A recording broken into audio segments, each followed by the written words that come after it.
You ask Tiger to solve. This deals with linear equations with one unknown. The final result is x equals -17/6. Let's solve it step by step.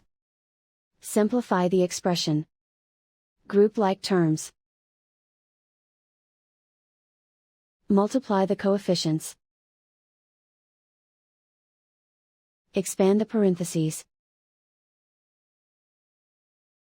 Simplify the arithmetic. Group all x terms on the left side of the equation. Subtract 6x from both sides.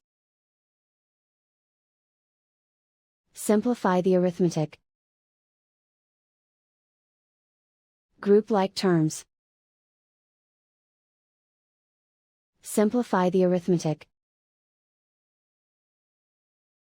Isolate the x. Divide both sides by 6. Simplify the fraction.